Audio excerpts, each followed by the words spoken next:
All right, good morning, everyone. How are we feeling? Wednesday, day 3 at the Women's Sports House. What a night we had here last night. We were celebrating the launch of the Women's Sports Audio Network. Flaujae Johnson absolutely crushed it. I said to her, she was leaving, I'm like, I feel like I was at the Grammys, and then I realized we were in Cannes.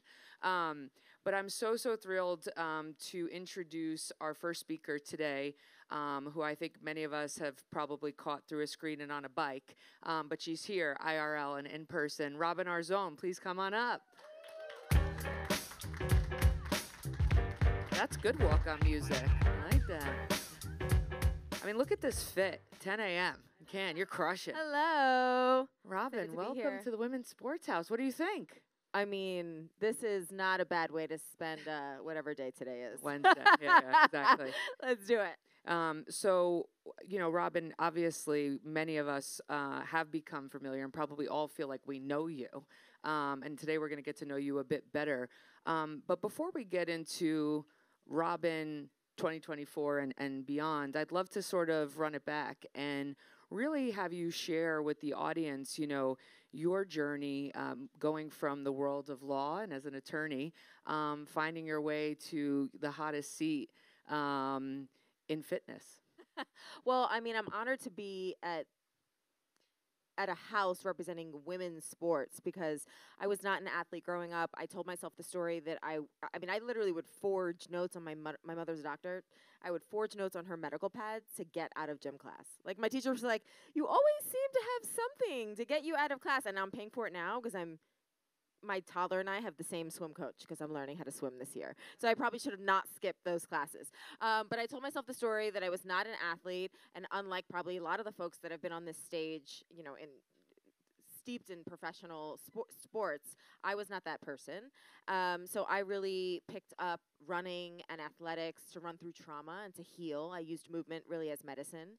And it's important for me to now partner with brands and platforms that light fires under people's asses and kind of create space and hold space for people's power, because I know what it feels like to feel powerless. And I know that movement obviously can infuse folks to becoming powerful. So, yeah, that was my story. Amazing. So take us through this. I was reading about how you reached out to John Foley at one point when I think it was this little-known company. Take us into it. I think, you know, so many of us, again, have seen you as this lead instructor role for Peloton. You know, you're leading so much of the programming across fitness. But give us the origin story. Well, it was a cold email. So I had my spin cert from, I used to be a corporate litigator, and while I was still a litigator, I got my spin certification and my running coach certification. I was working on my first book, which was just recently republished. Congrats. And thank you. And I read a blurb about Peloton in a magazine, and I thought, that's synergistic. I want to be disruptive and storytell around wellness. And I had on my vision board, I'm a huge proponent of journaling and vision boarding, like name it, claim it, manifest that shit. And in the business quadrant of my vision board, I had technological disruption. And I didn't even know what that meant. But then I read the blurb about Peloton. This is before the studio was created. There was less than 20 employees. And there were, less than 20 employees for sure.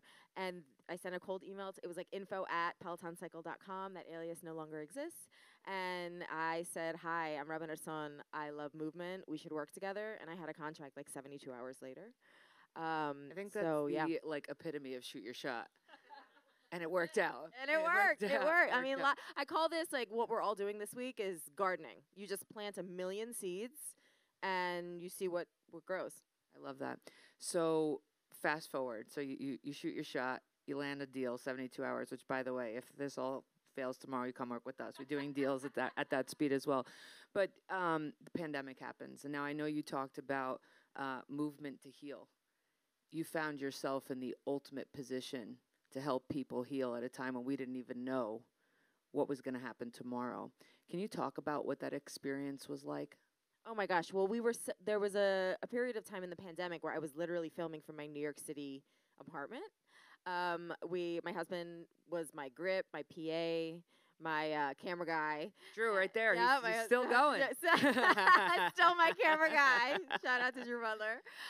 But we set up literally cameras in our second little office area, second bedroom. I say that loosely. People in New York City know it's bedroom in air quotes. But we were filming classes, and as much as I'm still stopped every single day from by people who are moved by that experience. But I was just as anchored by the Peloton platform in that time, not only as a member, but also in front of the screen and behind the screen. And we were just so craving, and we wanted to be tethered by something.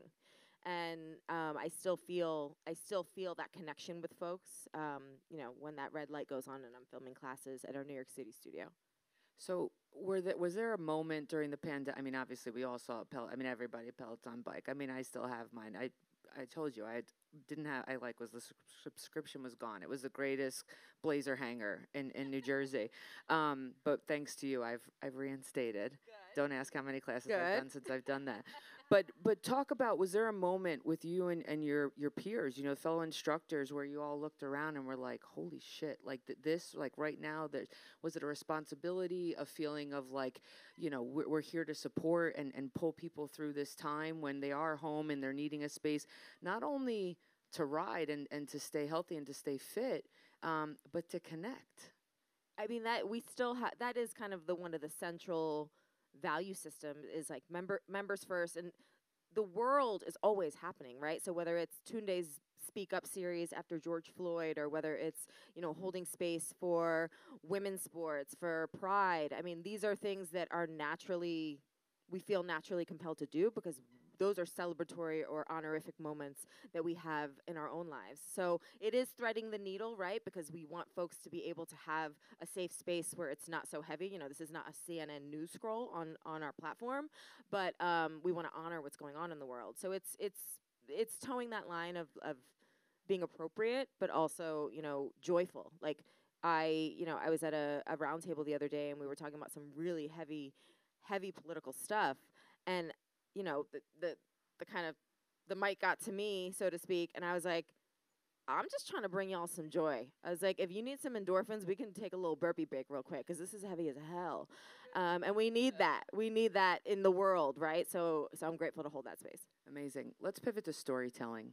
I love that the title of your book is Shut Up and Run. Like, as a Jersey girl, I feel like that's the only way you're going to get me to do it. So talk about writing that book, and then just sort of how storytelling comes to you, whether it is on the bike, whether it's speaking engagements, and the power of connectivity through, what you're learning in the community that is Peloton, but beyond. I wrote Shut Up and Run because it was the book that I needed. I felt that running was overcomplicated, and it was, when I was entering races at that time, over 10 years ago, it was like white guys in short shorts who were 5-minute miles, and I'm not any of those things. And so I wrote the book that I needed, and it was based on my mantra, which was like, girl, lace up, shut up and run. You don't need to read another book, listen to another podcast, do more research. Like, my type A personality would just research it forever, and action really is the antidote to anxiety. So it was fused with action. And, I'm really proud to have re-released it this year recently. And it is really a memoir meets running manual. And, it's practical training advice, but it's also my story from healing after being held at gunpoint.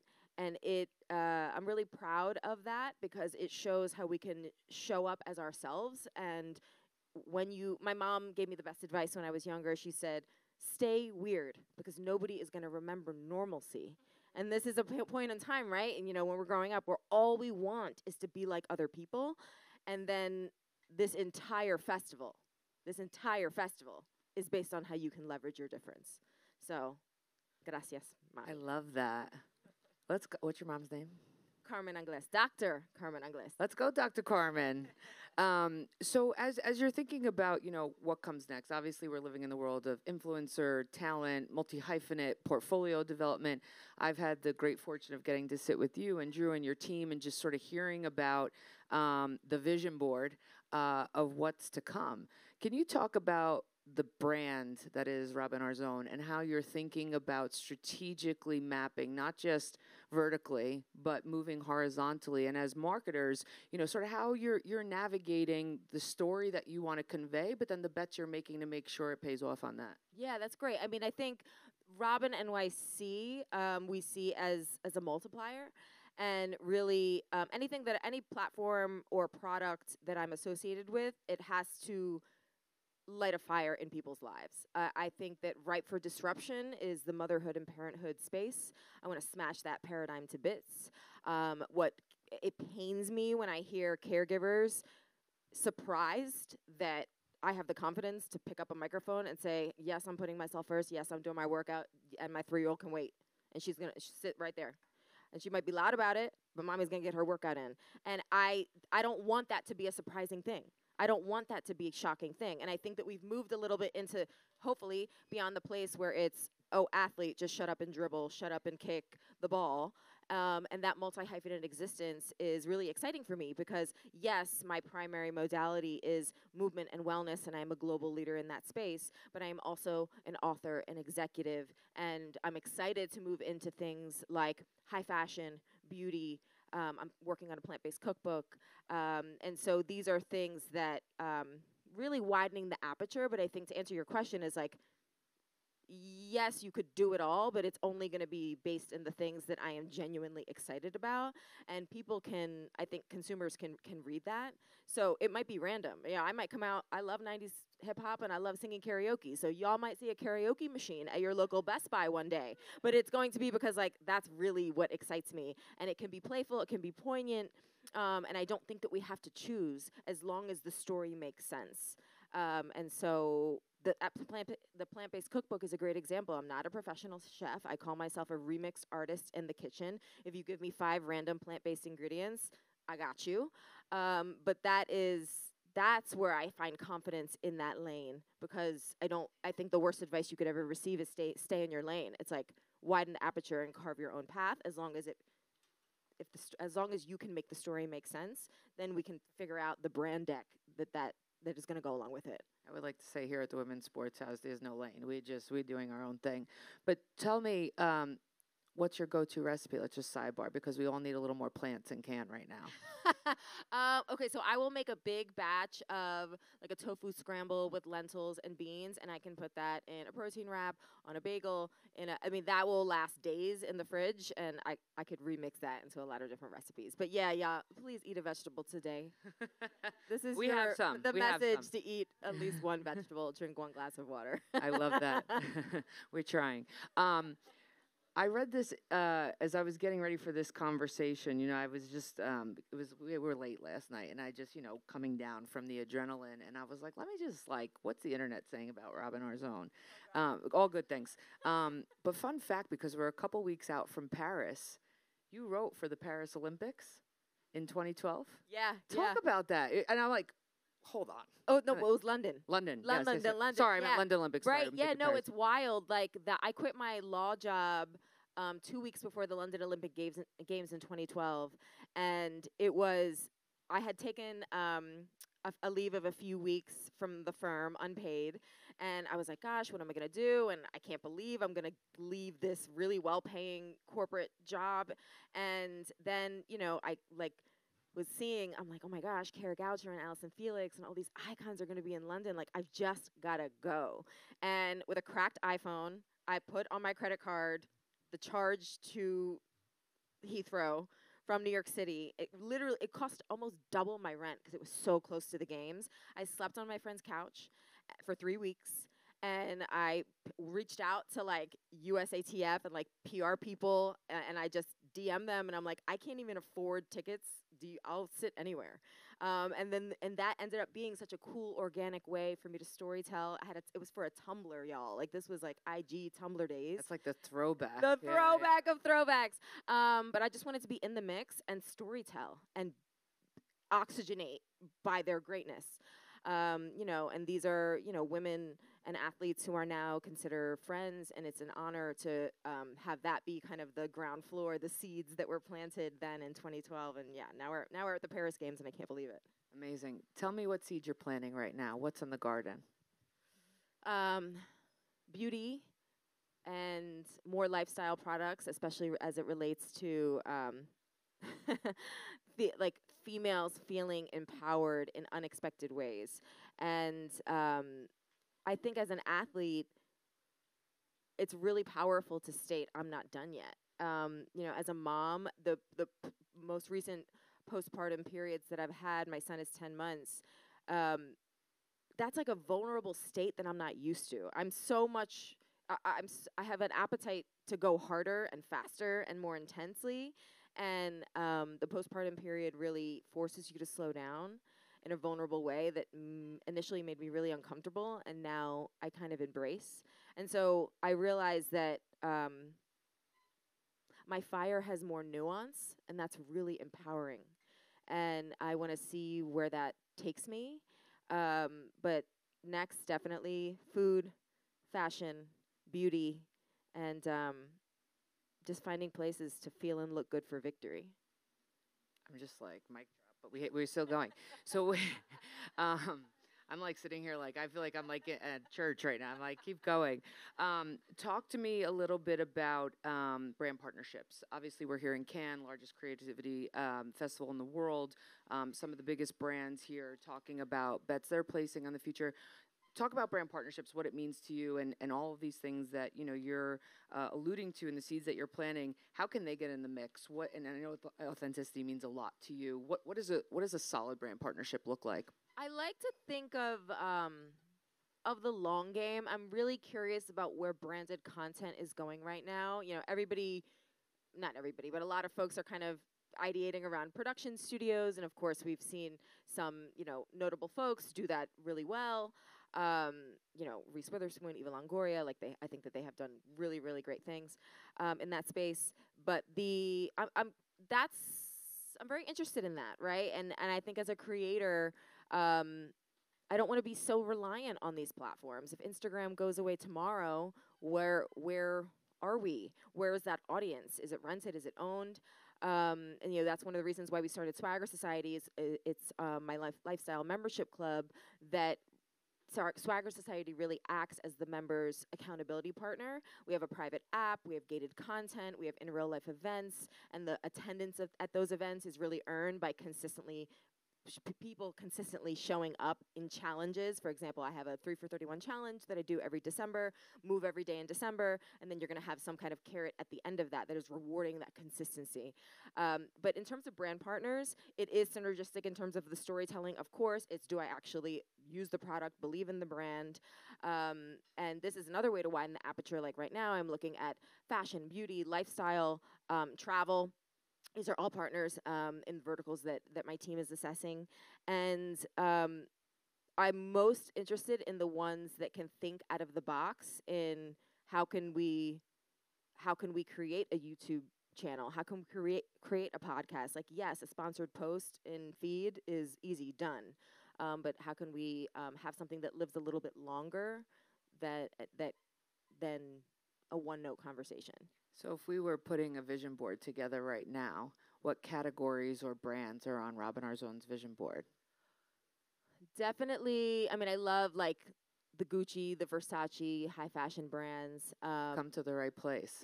Yeah. Those would be a dream to work with, as well as creating. I really respect what Chrissy Teigen and Martha Stewart and Ashley Graham have done in kind of fashion, food, lifestyle, and that hybrid approach to it. So I would say like those are kind of models in ways that different types of seemingly disparate industries are actually actually speak to each other. So that's definitely where my head is at. I'm a big fan of travel brands like Delta and experiential things in travel that are experiential. Are very, very interesting to me. And not just like you go away for a fitness retreat, but it's like how are those lifestyle moments then being infused in your home base as well as when you go abroad. And really, really interested in experiences that actually enable folks to feel better when they leave. And what are those products? do they even exist yet in a portable way? So I don't know. That might be a little too esoteric, but that's kind of where my head is No, at. I mean, I love the idea of like walking in Robin Arzon shoes for a day. I'm not running, but we're walking. We'll start somewhere. Let's talk about motherhood. I was so moved watching you through your pregnancy on the bike, and also just like she's such a badass. What has that opened up for you?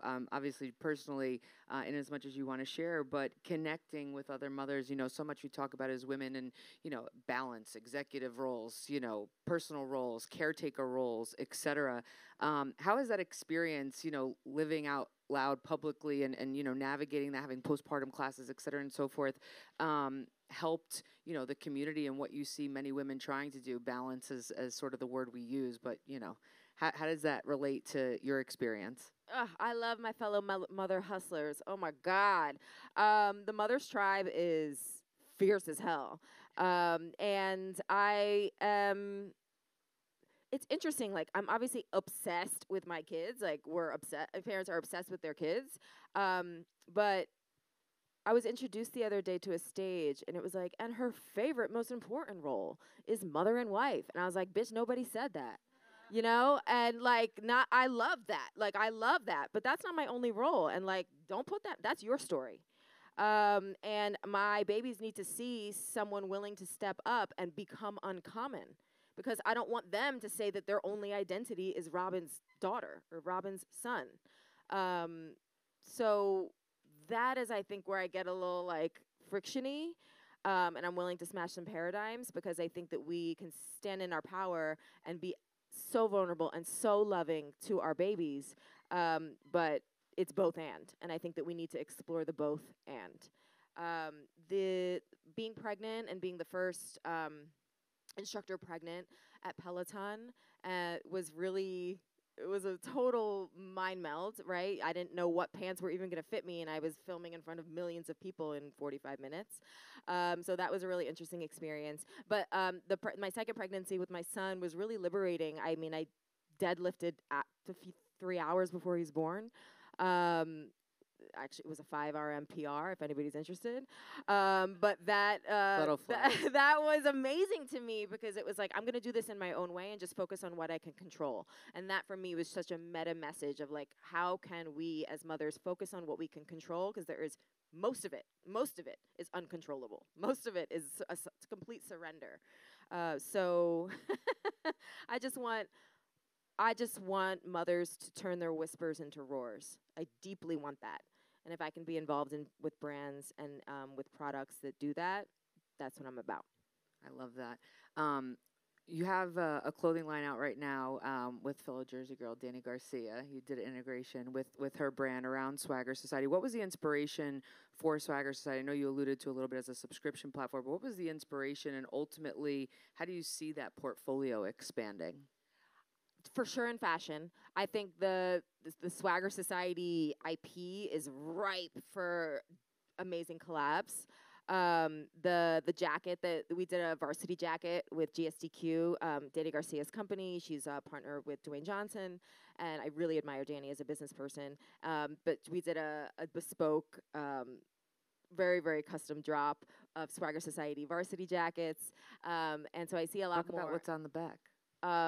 In the back, Swagger Society. And there's a crown on the back. Oh yeah, huge crown. So the crown is a nod to GSTQ, which stands for God Save the Queen, and Chin Up Crown On has been my longtime mantra, and kind of a foundational pillar of Swagger Society, in terms of the idea that we're all wearing invisible crowns, and a real queen fixes another queen's crown without telling her it was crooked in the first place. So the Swagger Society brand is not only to go deeper with my most devoted followers, but also broadly, to work with merchandisers and work with, other brands where it's part of Robin, myself as talent, but it's broader than that. And that's an exciting a vehicle to explore, partnerships that might be a little bit more specific to fashion. So I haven't shared this with you. I was waiting to talk about this on the stage. But you know how it was like as women, you have like your go-to gift that you give your girlfriends, like what. So the bomber has become my go-to gift. I love this. And it's so when I first bought it, my husband's like, what is this? What do you got going on, et cetera? And I'm like, swagger. I was like, it's Robin Arzon. Like I'm all in. But I have given it to a number of my girlfriends. There's always great cards that talk about straightening another queen's crown. And so, Robin, just with the last minute we have left, what's the big bet you're making for the back half of this year? And how can we, as Deep Blue Sports and Entertainment and our community here, support you in that endeavor? Oh wow, this is a great question. So I late last year, I joined Good Morning America as a contributor, and really expanding into the hosting and broadcasting space. And I want to do more of that, not only with GMA, but with ABC and Disney Media Properties, and other production environments that might be less Robin as a talking head. Hi, we're here but more like infusing who I am with what we're doing. And I've seen communities change in the ways that I can contribute to storytelling, and I want to do more of that. I love that. Okay, last question. What's the one must-take Robin Arzon class? And what's the one class of one of your Peloton peers that you've taken recently that we all need to check out? Oh my gosh, this is a tough question. My mind immediately went to my Hamilton ride. I love Lin-Manuel, and he's become a friend of mine. So anything, Encanto, Hamilton, my 45-minute Beyonce one was really fun. Those are great ones. Or my most recent Tabata, if you want like an absolute slaughtering, and a ride from one of my teammates. Actually, might be an unexpected one. Cliff is one of our German instructors, and he taught a 30-minute gospel ride where he had a choir in the studio on bikes singing while riding, and it was in German, and it's subtitled, and it was so moving. That was a really unexpected. That was a perfect example of why Peloton drops the mic every day, because it was so unexpected, so moving, not even in my native tongue, and I was able to get a great workout and receive a visceral experience. So that's what I would recommend. Well, this has been a visceral experience. You are unbelievable. Robin Arzon, everyone. You are now on all of our vision boards, so thank you so much for joining us. Stick around. We'll be right back with our next chat.